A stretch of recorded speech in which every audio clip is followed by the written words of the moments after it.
Vítajte vo FISA Cars. Dnes tu máme pre vás ďalšie krásne vozidlo. Je to takýto nádherný Kodiaq RS. Tento konkrétne má pod kapotou 2-litrový benzínový motor s výkonom 180 kW. Taktiež má pohon 4x4. Ako môžete počuť, aj takýto krásny bublavý zvuk. Vozidlo bolo vyrobené v roku 2022. Momentálne má najazdených 100 000 km. Ako som spomínal, je to o výbave RS, to znamená aj takýto krásny RS paket, čiže čierne doplnky, tieto krásne RS kolesa,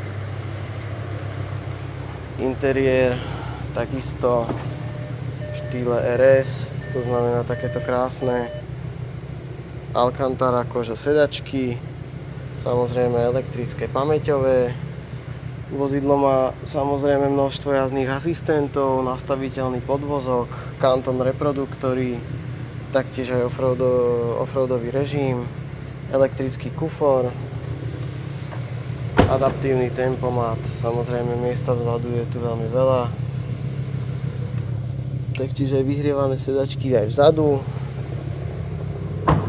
ako som spomínal, elektrický ovládateľný kufor. Ak by ste mali o toto vozidlo záujem, momentálne sa nachádza v našom showroome FISA Cars v Rovinke. Cena tohto vozidla je 34 500 eur z DPH. Samozrejme, ak by ste mali záujem, vieme vám vybaviť na toto vozidlo aj financovanie či poistenie.